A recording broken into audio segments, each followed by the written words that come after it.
가로 구역별 높이제한이 있고 일조권 확보를 위한 높이제한이 있고 시험에서 알려줍니다. 이런 것들은 공동주택의 채광권 확보를 위한 높이제한. 이거 이제 건축부에서 높이제한 공부를 해야 될 겁니다. 자, 가로 구역은 길, 가, 길로 도로 둘러싸이는 일단의 구역을 가로 구역 부릅니다. 도로들이 이렇게 있다고 가정해요. 그럼 이거 하나하나가 다 가로 구역이에요. 가로. 가로 구역별로 시장, 군수, 구청장이 높이를 제한할 수가 있어요. 제한. 여기는 여기 이제 이름 했었는데 기억이 또 안 나네. 여기 앞에 있는 하천 이름이 뭐더라? 예? 송야천. 예, 송야천. 자, 송야천에 이렇게 조망을 위해서 얘네들은 20m만 져라. 너희들은 30m까지 해라. 할 수 있습니다. 누가? 시장, 군수, 구청장. 근데 송야천 앞에 100m 짓는다고 해서 영주 시민들이 불편한 게 별로 없어요. 그죠? 근데 만약에 서대문에 100m를 하게 되면 은평구가 불편할 수 있어. 그래서 특별시나 광역시는 특별시장, 광역시장이 조례로서 가로구역별 높이를 따로 정할 수가 있다. 이거는 시도의사와 특별시장, 광역시장 구별할 수 있어야 돼요. 아까도 10만 제곱미터 이상의 건축물은 특별시장 허가권을 뺏어갔지만 군수권 뺏어가 안 뺏어가? 안 뺏어가죠? 그냥 사전 승인만 하잖아요. 왜냐하면 물리적으로 공간적으로 밀접성이 떨어지기 때문에요. 구와 구 사이는 굉장히 밀접하지만 시, 군 사이는 거리가 굉장히 공간적으로 멀리 떨어지죠. 가로구역 건축물 높이를 도의사가 정한다 안 정한다? 쉽게는 특광소유자는 정할 수 있다 이렇게도 나오지만 아주 쉽게 그냥 지나가시 나올 수 있지만 여기다가 도지사를 집어넣으면 틀린 말이 되는 겁니다. 그것들 한번 생각하면서 정리를 할 수 있어야 되겠어요. 하나의 가로구에서도 공동주택은 30m, 단독주택은 10m, 판매시설은 40m 따로 정할 수 있습니다. 건축물의 종류에 따라 달리 정할 수 있어야 되지 똑같이 할 수는 없잖아. 그죠? 건축물의 종류에 용도에 따라서 하나의 가로구에서도 차등을 둘 수 있다 없다? 있다 하는 거하고 그거 하나하고 특별장관에서 정할 수 있다는 거. 일조권 확보를 위한 높이제한은 일조권이라는 것은 해일자, 해를 직접 쫴 수 있는 것을 일조권이라고 합니다. 채광권은 빛이 있으면 돼. 해가 직접 안 들어가도 지금 여기는 해가 직접 없지만 채광은 되고 있죠. 채광권과 일조권. 얘가 좀 더 강한 권리입니다. 그래서 얘는 보호되는 것이 아주 제한적입니다. 전용 주거지역과 일반 주거지역에서만 적용이 돼요. 다른 데 적용 안 돼. 여기는 공동주택이 있는 곳이라면 적용이 되는 건데 아마 여기는 중심상업지역과 일반 상업지역은 적용이 안 돼요. 이거는 적용 안 되는 걸 기억해야 되고 이거는 적용되는 곳을 기억해야 됩니다. 해를 직접 보고 싶은데 내가 건축물을 내 땅이라고 해서 이게 내 건축선인데 내 건축선이라고 해서 마음대로 짓게 되면 북쪽 방향, 정북 방향에 있는 대지 소유자가 내가 건물을 여기다 바짝 붙여서 높게 지면 해를 볼 수가 있어 없어. 그래서 정북 방향으로 일정한 그만큼 띄어서 건축하세요 하는 게 정북 방향으로 일조권 확보를 한 높이 제한이에요. 거리 제한이라고 말하는 게 더 쉬운데 이제 높이 제한 자꾸 이렇게 말합니다. 왜냐하면 1.5m까지는 1.5m를 띄어서 9m까지 지을 수 있어. 9m. 그런데 9m를 넘을 때는 높이의 절반 이상을 띄워야 돼요. 이건 시험에 잘 안 나오니까 이 정도만 9m 초과하는 건 그냥 무시하시고 자 9m까지는 1.5m를 띄운다 이 정도만 봅시다. 무슨 방향으로 띄우라고요?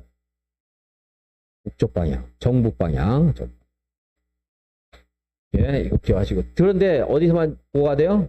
전용주거 일반주거. 여기가 나는 전용주거지역인데 여기는 상업지역이에요. 근데 내가 북쪽에 배려할 필요가 있어 없어? 없어요. 그래서 정북 방향 대지가 전용주거지역 일반적이 아니거나 아니면 정북 방향에 뭐 개천이 있다라든가 건축이 금지가 된 곳이 있대. 그럼 북쪽을 때가 띄울 필요가 있어 없어? 없다 이거요. 이런 것들은 장적으로 생각을 하실 수 있겠고 또 도시개발 사업을 할 때 또는 정비 사업 할 때 외우지 말고요. 이런 획일적인 하는 도시개발 사업 할 때 북쪽을 띄우지 않고 남쪽을 띄우고 북쪽을 딱 붙여. 돼 안 돼? 북쪽을 딱 붙였는데 대신에 남쪽을 띄운대. 효과가 똑같은 거 아니에요? 돼요 안 돼요? 그죠? 그래서 깜빡할까봐 제가 그러잖아요. 고속버스에 좌석이 있는데 이만큼 비어 있잖아요. 그죠?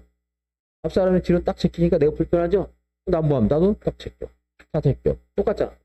띄우는 거리가. 구조상으로 이렇게 하면 불편하기도 하는 데가 있습니다만, 어쨌든 기호적으로 그런 거예요. 그러니까 앞을 띄우나 뒤를 띄우나 획일적으로만 한다면, 획일적으로 하면 상관이 없겠죠? 도시개발구역이나 정비역, 택지개발지구에서는 정부 방이 아니고 그 지역에 도시개발위해서 그냥 사업 시행자 보니까 북쪽이 아니고 남쪽으로 띄우더라도 띄우는 게 좋겠다 할 때는 정남 방향으로 일정한 거리를 띄울 수도 있을 것 같다 이거예요. 자, 다 까먹어도 어디만 적용된다? 여기만 적용된다. 자, 공동택의 채광권을 확보한 높이자입니다. 얘는 이제 하나의 단지에 2개 이상의 아파트가 있거나, 이건 상관없어요. 2동 이상 있을 때는 한 동 있어도 상관없어. 한 동 있다 하더라도 인접한 대지, 여기 대지가 있을 수 있죠. 남의 땅. 인접한 대지 경계로부터 이 높이의 절반 이상을 띄워야 돼요. 그거 신경 안 써도 돼요. 여기도 뭐 그렇게 중요하지 않은데 이거 하나밖에 없지만 이건 굉장히 복잡한 계산식이 있습니다. 해야 되고, 또 하나의 아파트 단지에 2동 이상이 되면 얘하고 얘도 거리를 띄워야 돼. 탁짝 붙이면 여기 있는 사람들, 주민들이 채광이 돼야 안 돼. 될 거 아니겠어요? 채광창이 있는 곳과의 거리, 측벽 사이의 거리. 하나는 측벽이고 하나는 채광창이 있고 막 다 달라요. 그래서 거리가 있는데, 이제 옆에 채광창이 없을 때는 바짝 붙이기도 하죠. 여기는 채광창이 없을 때는 방해가 안 되니까. 여기서 해를 보면 되니까. 그죠? 이제 아파트 구조가 그냥 만들어진 게 아닙니다. 되게 어렵죠, 이제. 이런 것들 때문에도 세대수 증가랑 리모델링 하라고 하더라도 한 동을 지을 수가 없어요. 섣불리. 수직 증축한다고 했죠? 보통. 몇 개 층까지 올릴 수 있어? 3개층. 이런 것도 공부를 했던 겁니다. 이렇게 해서 채광권을 확보하는 건 좋은데, 우리나라 여기 땅값 비쌉니까? 쌉니까? 근데 여기까지 적용하라 그러면 도대체가 아파트를 지을 수가 없어요. 그래서 중심상업, 일반상업은 적용 안 된다. 이렇게 세 가지. 가로구역 나와서 차등을 줄 수 있다. 또 누구도 따로 정할 수 있다. 특별시장, 방역시장. 또 일조권 나와서 어디만 적용된다? 전용주거, 일반주거. 채광권은 적용 안 되는 거 기억하시면 돼요. 종교적 이유로 하는 거 아니니까 오해하지 마시고. 자, 여러분들 교회 다니세요? 교회 다니시는 분 계세요? 안 계세요? 계세요? 교회 가면 11조를 하잖아요. 합니까? 몰라요? 안 가봐서? 예? 예? 안 해요? 안 합니까? 11조라는 게 어쨌든 있죠, 있기는. 안 하니까 잘 됐네. 11조 하지 맙시다. 11조. 10은 뭐냐면요. 2 더하기 8이에요. 10이죠. 2층 이하이고, 몇 층? 2층 이하이고, 8m 이하인 건축물은 1조권 적용 안 됩니다. 11조. 11조 하지 말라는 거 아니고, 안 비트니까. 그 다음 시험에 뭐 3층 뭐 12m 나온단 말이에요. 그러니까 뭐 의미도 없잖아. 그냥 어떻게 해서 뭐 어쩔 수 없이. 10층 11조 하나 한다. 10층이 아니고 11조. 10이 뭐야? 2층이 아니고 8m 할 때. 또 이런 것도 이제 지문 나올 수 있는데 뭐 어려운 거 아니까. 지문 나중에 시험 볼 때, 문제 풀 때 하돼요. 1층 정보가 필로트래요. 그러면 정부 방향으로 거리 제한할 때 뭐 9m 초과할 때는 어쩌고저쩌고 했잖아요. 여기는 높이 안 들어가요. 전부 필로트 때. 그러면 몰라, 해가 이렇게 쭉 다닐 수 있다고 생각해서 그런지 어쨌든 안 들어간다. 자, 높이 제한. 가로구역별 건축의 높이 제한. 주민의견 심의 이런 거 무시합시다. 지문에 나올 수 있지만 무시로 다 할 수 없고. 자, 가로구역별로 높이를 규제할 수 있는데, 하나의 가로구역은 똑같은 높이여야 된다. 다를 수가 있다. 다를 수 있다. 서울이나 부산은 시장이 따로 정할 수가 있다, 없다? 있다. 안동은 도지사가 정할 수 있어요, 없어요? 안 됩니다. 이제. 그래서 특별시 광시는 조례로 정할 수 있다. 143페이지. 1조권. 1조권 하면 어디만 적용돼요? 전용주거, 일반주거. 무슨 방향으로 거리를 떼야 돼요? 정북 방향으로 인접 대지 경사로부터 9m 이하에서는 1.5m까지, 그리고 9m를 초과할 때는 높이의 절반 이상을 띄어서 건축해야 되고, 그 밑에 네모를 보면은 3번에 정북 방향에 있는 대지가 일반주거, 전용주거가 아니래요. 그럼 내가 배려할 필요 없잖아. 붙일 수 있죠? 그리고 정북 방향으로 건축을 할 수 없는 상태래, 뭐 하천이라든가 아니면 건축할 수 없는 공원이 있다라든가 이럴 때는 정북 방향을 내가 띄울 필요가 있어, 없어? 없다 이 말이지. 그 정도 읽어주시고 다른 건 보지 마시고요. 자, 채광권 확보를 한 높이 제한입니다. 어디만 적용 안 돼요? 여기는 일반 상업적, 중심 상업적은 채광권 확보에 대한 높이단이 적용이 되는 게 아니고 안 된다. 거기에 1번, 2번은 안 읽어도 상관없겠어요. 자, 4번 11조를 한다 안 한다? 안 한다. 이 유튜브 올리잖아 우리 원장님. 교회 다니는 분 막 욕할지 모르겠는데 많이 안 보니까 많이 안 보겠지. 그리고 암기 하는 거지. 그거 하는 거 아니고. 왜냐면 교회를 너무 좋아하시는 분들은 막 이런 거 자체를 싫어할 수 있으니까. 어쩔 수 없어. 암기. 자, 11조 몇 층이야? 2층이야. 몇 미터야? 8m. 12조 10. 그게 2 더하기 80. 11. 1조권 적용되지 아니할 수 있다. 1층 전부가 필요했을 때도 적용되지. 높이를 계산할 때는 빼준다. 144페이지. 건축물의 구조. 초고층 건축물은 몇 개 층마다 하나 이상이 필요한 안전구역. 30개 층. 준초고층은 가운데 층, 2분의 1에 해당하는 층부터 상하 몇 개 층. 5개 층 이내에 하나 이상을 돌아왔습니다. 직통계단이나 이런 것들은 나중에 단순 암기탕이기 때문에 문제 풀 때 기출 문제 나오거든요. 그때 이제 한 번씩 보겠고, 다음에 45페이지 볼게요. 145페이지에서 시험에 기출 문제 없을 거니까 이건 하겠습니다. 내가 예상한 문제니까. 근데 숫자는 사실 이미 시험에 한번 나왔는데 5번 내진 능력 공개 대상 건축물이다. 건축물을 건축해서 사용 승인을 받으면 아래에 있는 건축물들은 그 내진 능력을 공개해야 돼. 그래서 그 건축물을 매입하거나 또는 거주하는 자가 과연 지진에 얼마나 튼실한가 이거 확인할 수 있도록 합니다.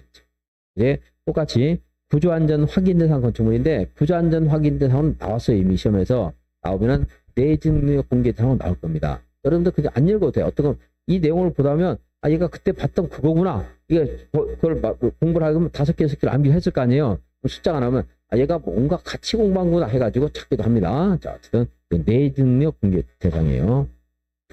이걸로 시험 나오면 이제 구조안전 확인 대상이 아니고 내진 능력 공개 대상 건축물. 다음에 건축물 어쩌고저쩌고 하면서 1번, 2번 이렇게 나온단 말이에요. 아니면 네모 해놓고 다 골라라 이렇게 나온단 말이에요. 한 번도 본 적 없으니까 5번 그러면 안 돼. 공부한 거니까 이제. 지진에 견디는 힘 굉장히 중요하죠. 그래서 어떤 건축물이 있는데 이 건축물에 과연 지진에 제대로 견딜 것인가? 여러분들 이걸 내가 사고 싶어. 관심 있는 거. 단독주택, 공동주택인데 1층이래요. 공동주택 1층이래. 이거 여기 구입할 때 내진 능력 궁금합니까? 궁금하지 않습니까? 궁금하지. 주택은 전부 됩니다. 주택은 전부 되고 그리고 일반 건축물은 2층 이상일 때. 주택은 이제 따져요. 그냥 전부 내진 능력 공개 대상이고 일반 건축물 몇 층 이상일 때? 2층 이상일 때는 내진 능력 공개 대상인데 어떤 건축물은 단층인데 연면적이 200제곱미터 이상이래요. 그럼 내진 능력 공개 대상이야. 연면 200. 1층이든 2층이든. 2층은 50이든 100이든 아무튼 2층 이상은 전부 돼. 그러니까 굉장히 많아. 내진 능력 공개 대상. 그죠? 주택은 전부 2층 이상. 단층짜리 잘 없잖아 우리나라에. 그죠? 단층이어도 200 이상은 전부 내진 능력 공개 대상. 또 이거 아니라 하더라도 이제 층수라든가 연면적에 상관없이 처마 차양이 돌출이 되는데 3m 이상 돌출이 됐대요. 근데 여기가 지지가 안 돼 있어. 낭창낭창해. 그럴 때는 내진 능력 공개 대상입니다. 3m 이상 돌출됐어요. 3돌이. 처마가 있는데 처마 높이가 9m 이상이래. 이건 돌출이 3m고 얘는 높이가 9m 이상이에요. 처마가. 건축물이 있는데 그럼 이것도 내진 능력 공개 대상. 내진 능력 공개 대상. 처마 높이가 몇 미터 이상 할 때? 9m. 처마. 그리고 건물 높이 자체가 13m 이상이래요. 처마 차양 이런 거 따질 것 없이 그냥 건물 자체가 이런 것들이 만약에 2층이면 여기서 걸리는데 단층이어도 그렇다는 거야. 13m 단층이 있을 수 있어요. 자, 건물 높이가 몇 미터 이상 할 때? 13m. 처마가 몇 미터 이상이 달려있을 때? 5m. 차양이 몇 미터 돌출될 때? 3m. 그리고 어떤 건축물을 보니까 기둥과 기둥 사이의 거리가 10m 이상이래요. 그럼 여기 있는 그 기둥이 받치더라도 이 가운데가 조금 힘이 없을 수 있죠? 내진 능력 공개 대상입니다. 정리 한번 해볼게요. 주택 전부 내진 단독주택 공동주택. 주택은 아니라 하더라도 몇 층 이상? 2층 이상. 2층이 아니어도 연면적 얼마 이상? 200 이상. 그리고 이제 이거 아니라 하더라도 원돌이, 2돌이, 3돌이. 3m 이상 돌출된 창. 천만 높이 몇 미터? 기둥과 기둥 사이 몇 미터? 10m. 높이가 몇 미터? 3, 9, 10, 13. 이거는 이제 내직능력 공개장입니다. 그래서 정의. 그리고 이제 목구조 건축물은 3층 이상일 때고, 그러니까 목구조는 2층이 아니고 3층 이상일 때고, 혹시 목구조가 2층인데 연면적이 500 이상일 때는 내직능력 공개장이에요. 그래서 여기가 3층 300이면 좋은데 3층 500 이렇게 돼 있어요. 한번 나왔는데 또 내진 않을 거예요. 목구조는 3층만 봅시다. 3층. 시험에 나왔다고 다 외울 수 없어요. 똑같은 문제 안 냅니다, 오히려. 자, 봅시다. 내진능력 공개상. 자, 단독주택, 공동주택. 2층 이상인 건축물. 목구조는 몇 층 이상일 때? 3층 이상일 때. 연면적이 얼마 이상일 때? 200 이상. 목구조는 보지 마세요. 한 번 더 한다고 기억 안 나. 시험에 또 낼 것도 아니고. 자, 목구조는 더 완화됐다. 완화된다. 그 다음에 3, 9, 10, 13. 돌출창, 처마창이 돌출되는데 끝이 지지되지 않고 몇 미터 이상 돌출됐을 때 3m. 처마 높이가 단상이 9m 이상일 때, 건물 높이가 13m 이상인데 기둥과 기둥 사이 거리가 10m 이상. 거기까지 보시고 밑에는 보지 마시고, 그 밑에도 제가 예상 문제인데 도형 때 한번 하도록 하겠습니다. 나는 기출 문제를 안 하고 예상 문제를 몇 개 합니다. 기출 문제 또 해봐 소용없어. 나오지도 않아. 이런 유사한 거, 이런 유사한 거 내가 분석한 게 있습니다. 이거 내진 능력이 아니면 내가 이거 안 해입니다. 3913. 근데 내진 능력 최근에 지진에 관심이 많으니까 한 번쯤 재탕. 아까 그 구조안전 확인 대상 건축물이거든요. 얘가 이걸로 나왔어요. 그러면 이거 똑같은 거 안 나와요. 이게 없으면 안 할 건데 이것 때문에 그냥 하는 거예요. 이것 때문에. 똑같은 거지만. 다음 페이지 보면은 이것도 예상 문제인데 나중에 할지만 지금 한번 합시다. 146페이지. 이것도 제 예상 문제인데 전에 뭐 비슷한 형태가 몇 개 나왔는데 절대 안 합니다. 그것은 모의고사나 문제집에 있지만 문제집에서도 내가 안 풀어줄 거예요. 그것은 단순한 기사항인데 안 나와. 그런 이거는 나올 수 있어요. 다음 건축물은 가구나 세대 간의 세대 간의 소음 방지를 위하여 불행에 정하는 바닥을 설치가 된다. 불행에 정하는 기준은 안 내요. 자, 바닥을 설치하는데 화장실 바닥은 제외한다. 화장실은 뿌리더라도 그 밑에는 이제 좀 이따 말해줄 건데, 자, 단독주택 중 다가구 주택. 건축물이 층간소음이 심하죠? 그래서 단독주택 중에는 지웠나? 무슨 주택? 다중주택 이런 거 아니에요. 무슨 주택? 다가구주택. 여기가 이제 다가구주택입니다. 몇 개 층이야죠? 3개 층이야. 이 바닥을 불행에 정하는 기준에 따라 설치를 해야 돼요. 층간소음 막기 위해서. 다가구주택. 그리고 다가구가 그럴 정도면 무슨 주택도 그 정도에 있어요. 공동주택도 층간 바닥 소음을 줄이기 위해서 법이 정한 일정한 기준에 따라야 돼요. 불행에 정하는 바에 따라야. 층간 바닥 소음. 바닥 나온 뭐요? 다가구주택, 공동주택. 그리고 오피스텔도 이것에 따라야 돼요.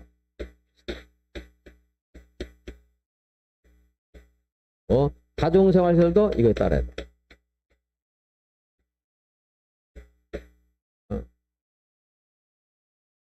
여기 다 썼어요? 단독주택 중 뭐요? 다가구 주택, 그리고 공동주택, 오피스텔, 그리고 다중생활시설. 다중 썼으면 누가 다 들어간다고 했죠? 그래서 이제 몇 개 안 되다 보니까 이종생인 다중, 숙박인 다중 이렇게 쓸 수도 있습니다. 다중이라고 하면 다 들어가는 거예요. 법에는 이렇게 이종생 다중, 숙박다 이렇게 돼 있습니다. 내가 외우려고 그냥 단순화 시킨 거예요, 이거. 근데 공동주택은 가로에 사업계획 승인, 주택법에 따른 주택건설 사업계획 승인 대상은 제외한다 그랬잖아요. 왜 그럽니까? 시끄럽게 하라는 거예요. 이 법으로 규제하고 있어요. 이 법으로 규제하고 있습니다. 그러니까 굳이 여기서 또 다시 규제할 필요가 있다 없다? 없다 이 말이에요.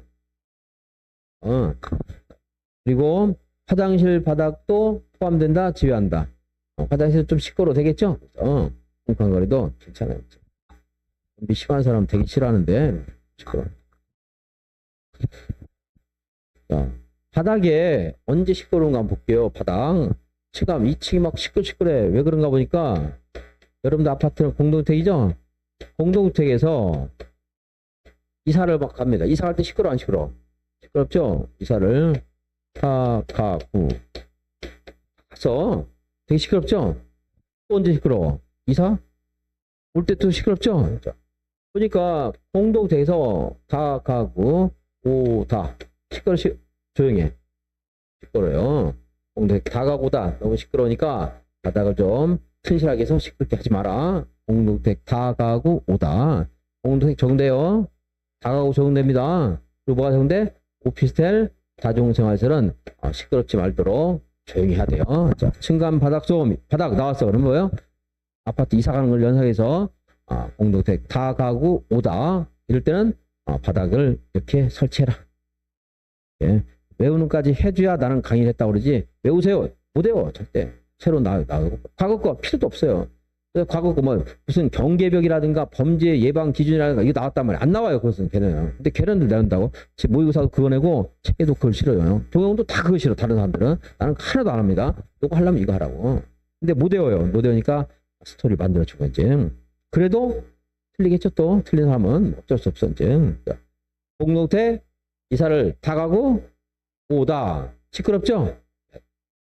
막 이사 가고 오면서 뭐 무슨 냉장고 이런 막 끓일 거 아니야. 그러니까 시끄러워요. 그거 연사합니다.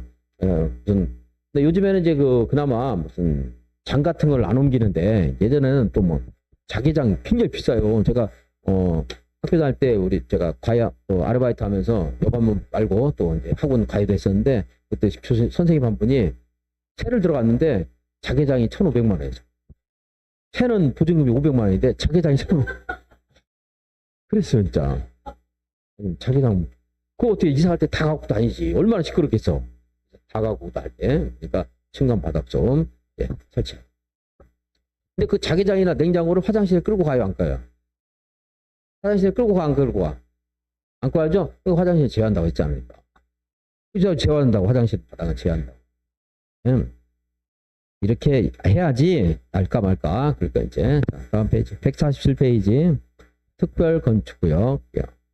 특별건축구역은 누가 지정하냐면요. 두 사람이 할 수 있어요. 국장이 할 수도 있고, 시도지사가 할 수 있습니다. 누구예요? 국장과 시도지사. 근데 만약에 안동에서 국가에서 정부에서 국제행사를 개최하면 국장이 정할 수 있고 만약에 안동시라든가 경상북도가 개최하면 도지사가 할 수 있어요. 국제행사를 누가 하느냐에 따라서 특별건축은 국장이 정할 수도 있고 누가 정할 수 있어? 시도지사가 정할 수 있고 그리고 국장이 하는 것은 중장이 다 어디나 요청할 수 있다. 다 맞다고 그랬는데 여기도 마찬가지예요. 요청 신청할 수 있다. 특별건축은 지정 못하는 게 있어요. 요즘에 개가 인기가 많아요? 고양이가 인기 많아요? 그런가요? 다행이네. 다행이 아니네 진짜. 고양이를 좀 예전에는 무조건 개였지만 지금 고양이가 인기가 좀 더 생기지 않나요? 요즘엔 좀 많이 생겼죠? 대화가 안 돼서 큰일 났네. 스토리가 끊겨버렸어. 요즘에는 고양이가 인기가 좋습니다. 그래야지. 고양이만 보지 말고 개도 보자 이렇게 할 텐데. 개발 제한구역, 도시자연공원구역, 보전단지, 자연공원은 특별건축을 지정하면 안 됩니다. 개발 제한구역, 접도구역, 보전단지, 자연공원구역. 내가 말이 안 돼가지고 도시자연공원 그러고 있네. 자, 접도구역, 보전단지나 자연공원구역, 자연공원은 지정할 수 있다 없다? 없다. 근데 군사기지는 지정을 못했었는데 최근에 이제 국방부 장관과 협의해서 지정할 수 있어요. 군사기지가 만약에 예전 같으면 5개 집어넣고 군사기지 답으로 처리했겠지만 우리 시험은 그렇게 넉넉하지 않아요. 이렇게 시험 문제 잘 안 줘요. 어쨌든 군사기지는 정할 수 있다 없다? 없다. 특별건축구역을 지정하게 되면 국토계획법에 따라서 도시군 관리계획이 도시된 것으로 본다 하는데 특별건축을 국장이나 시도지사가 정할 수 있다고 했죠? 여기에 정하게 되면 여기서 그 특별건축 지정하면서 도시군 관리계획으로 결정할 내용들을 여기 포함해서 정할 수가 있어요. 그럼 도시군 관리계획을 정한 것으로 본다 이렇게 되는데 여기서 주의할 게 여기가 현재 안동시의 일종 일반 주거지역입니다.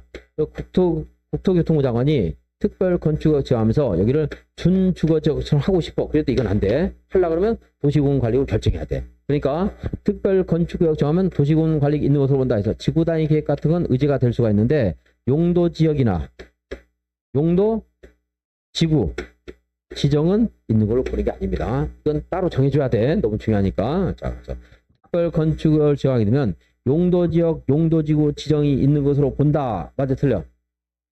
안 된단 말이에요. 용도 지역, 용도 지구는 도시공원 관리로 철저하게 검증해서 주민의 의견도 듣고 지방의 의견도 듣고 해가지고 정해야 되는 겁니다. 자, 용도 지역, 용도 지구 지정이 있는 것으로 본다가 아니고 아닙니다.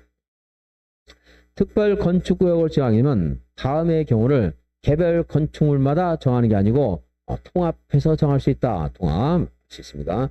미술작품 설치, 공원 설치, 부설주상 설치는 따로따로 하는 게 아니고 통합할 수 있다. 여기 특별 건축을 정해서 건축물을 건축하는데 원래 저 이것도 오해했습니다. 날 뭐 한국화역 앞에서 하나 건물 앞에서 여자친구 기다리는데 여기 보면 미술작품이 굉장히 있어요. 야, 이 사람들은 미술작품에 대한 조예가 깊구나 했더니 설치해야 돼.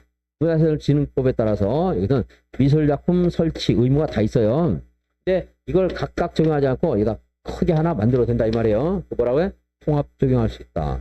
공원 조성 의무도 있는데 뭐 할 수 있다? 통합 적용할 수 있다. 부설주차장도 그냥 한 곳에 몰아서 지을 수 있다. 이거 뭐라고 해? 통합 적용할 수 있다. 예체능계 다니는 미술계 전공하는 사람들은 우리가 도시 공부하는 사람은 모여서 합니까? 혼자 합니까? 주로 혼자 하는데 미술작품 미술 공부는 모여서 해요? 혼자 해요? 보통 작품 만들 때 모여서 하죠? 뭐야? 미술 공부를 어떻게 해요? 개별적으로 해? 통합으로 해서 통합한다. 이제 미술 공부를 통합할 수 있다. 이제 개별적으로 하는 게 아니고 이제 미술작품, 공원 그리고 부가 뭐예요? 부설 주차장을 통합할 수 있다 이 말이에요. 그다음에 그리고 이제 적용하지 않을 수도 있고 막 세 가지인데 이것만 해도 어려워 죽겠는데 최근에는 다른 엉뚱한 게 나왔어요. 근데 그것도 공부하는 게 아닙니다. 이거 자주 나온 거 그냥 하는 거야. 예외적으로 아주 어렵게 해가지고 그리고 이제 어려운 게 많이 있다 하더라도 회차별로 이만큼씩 어려운 게 있을 거 아니에요. 이렇게. 근데 이것만 모아서 공부를 하면 안 되지 당연히. 그런 문제집이 가끔 있어요. 어려운 거 위주로. 근데 다음에 적용 대상 건축물은 아무나 혜택을 보는 게 아니에요. 사실은 대형 건축물을 할 때 혜택 보는 겁니다.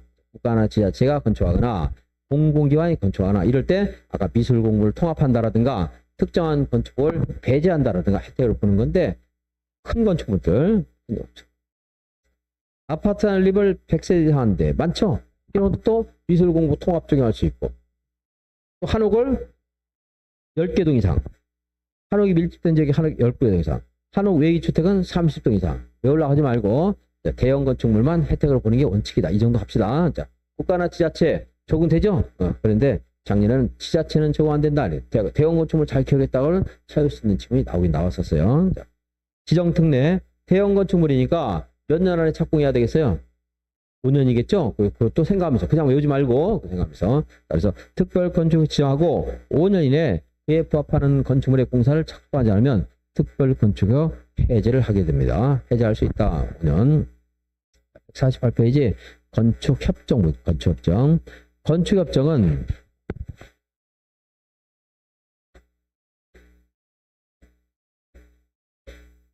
여기에 갑을 병정 무기 하는 사람이 토지를 가지고 있습니다. 도로가 여기 있고요. 근데 이 사람들이 협정을 체결해. 건축협정.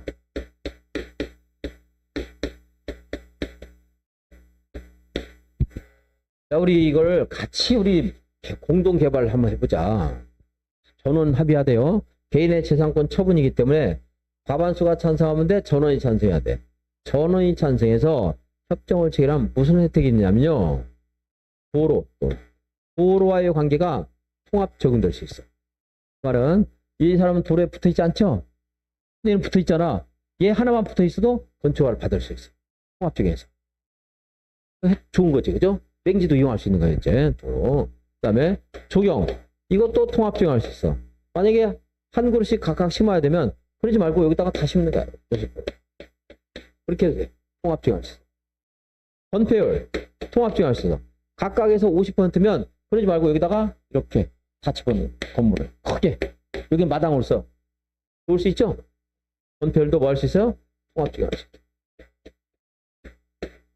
그 다음에 하수 처리설 이것도 통합해서 만들 수 있고 부서주상 쉽게 상상하시죠? 이것도 통합적용 할 수 있어. 여기다가 주차장 크게 하나 만드는 거예요. 그러면 굉장히 큰 그런 그 뭡니까 규모를 가진 건축을 할 수가 있는 거지. 여러 사람이 협정해서요. 네. 여기 이제 어떤 특정한 건축물이죠. 지하실 설치할 때 일정한 기준이 있어요. 지하실 설치 기준도 통합 적용할 수 있습니다. 이거 말고 통합 이걸 어떻게 이해를 하겠어요? 이거 이해하려면 1년 동안 건축법만 연구해야 되지. 이거 다 이해하려면요. 그래서 이제 민법이나 개론은 이해 위주로 공부를 하는 거고 공법은 제가 이제 이해하려고 노력을 해드리지만 이런 것들은 단순 암기사니까 이해할 수 없죠. 이 정도 설명하고 말해야 되지. 다른 거 뭐 통합 적용할 거 뭐 꼭 없어야 되겠어? 아까 뭐 공원이라든가 이것도 뭐 할 수 있을 것 같거든요. 그러니까 어떻게 해야 돼? 외워야지. 머릿속에 생각 안 나요. 이거 이해가 생각이 나겠어 안 나겠어? 이해를 할 수가 없잖아. 이거는 외워야 돼 그냥. 자, 그래서 건축 협정을 체결하면 통합 적용할 수 있는 것은 없는 것은 막 물어본단 말이에요. 저는 외워야 돼. 외우세요 여러분들. 난 강의 다 했어요. 자, 건축 협정은 어떻게 한다? 전원 동의로 한다. 전원.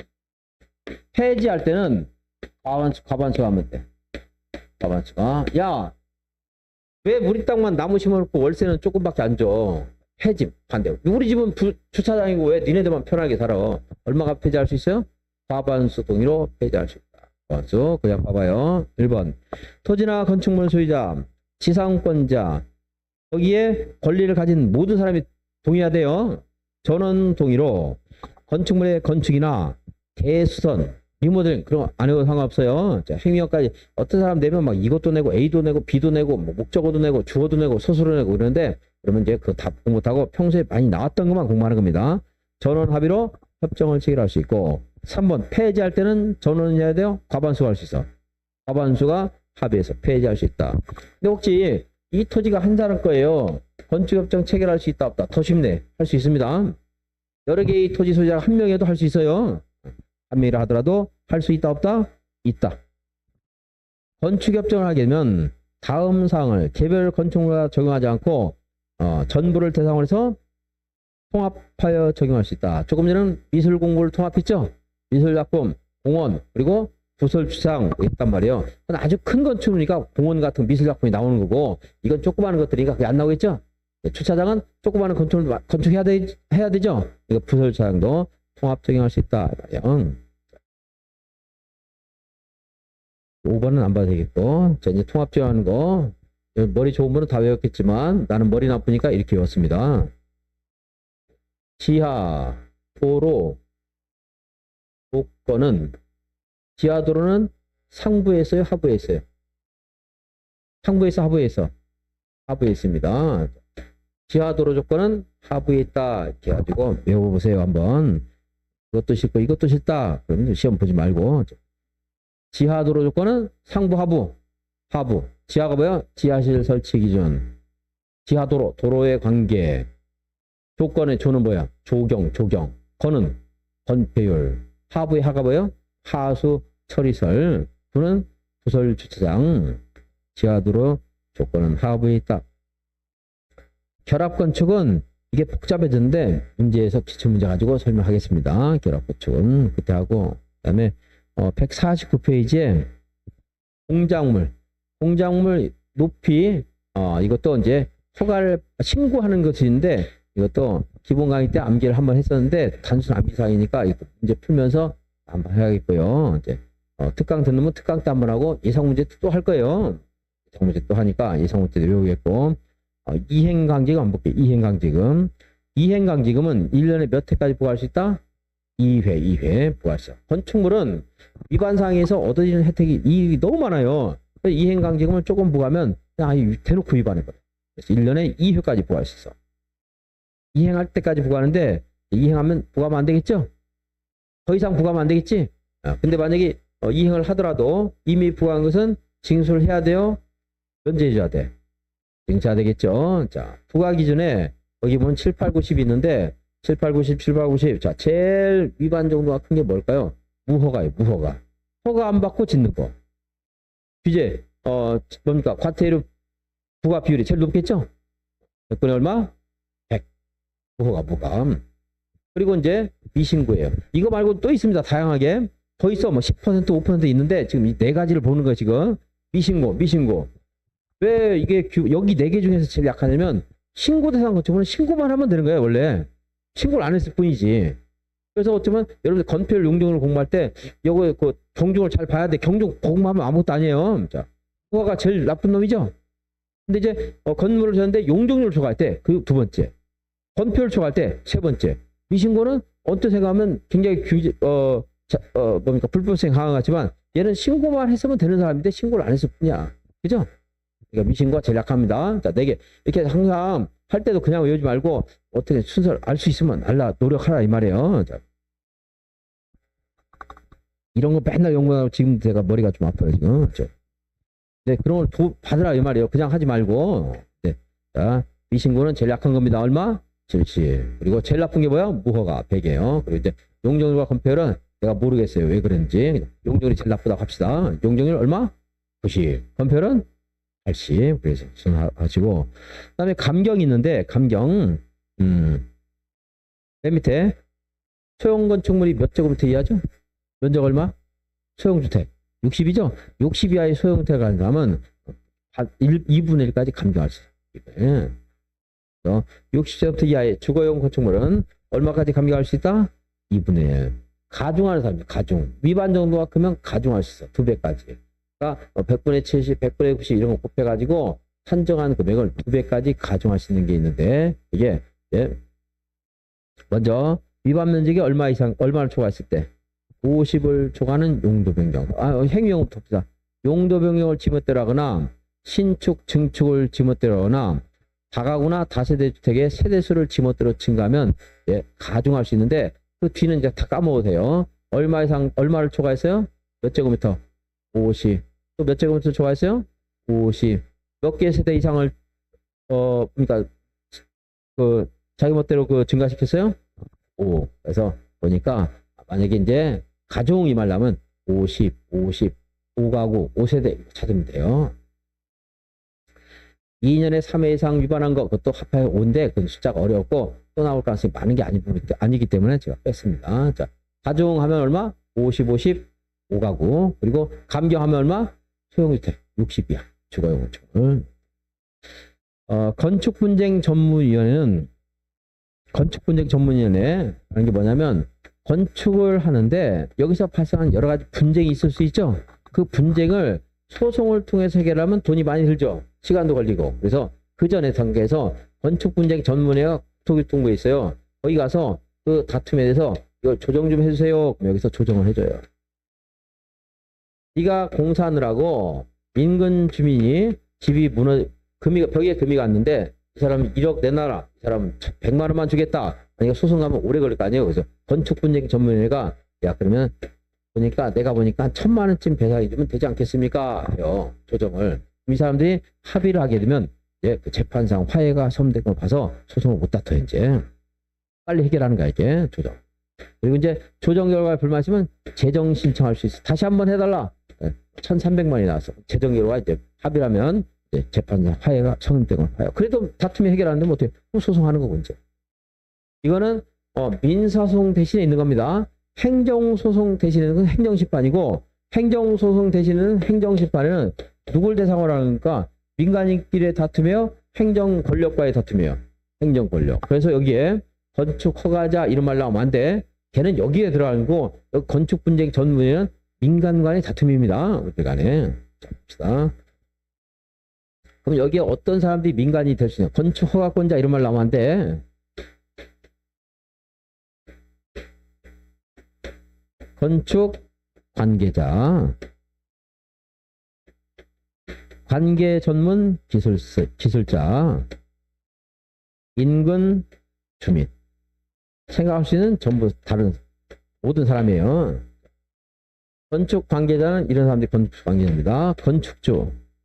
암기하려고 하지 말고 자꾸 듣다 보면 알게 돼요.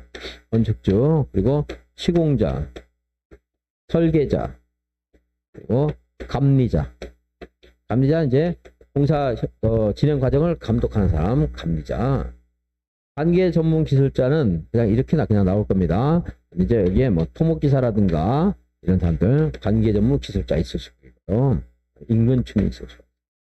보면은 시험에 종종 나오는 게 건축분쟁 전문위원회 조정 대상인 경우를 다 골라라 또는 조정 대상인 경우 아닌 것을 골라라. 이제 건축 관계자 간의 분쟁. 이게 건축주와 시공자, 시공자와 설계자, 설계자와 감리자 다 돼요. 다.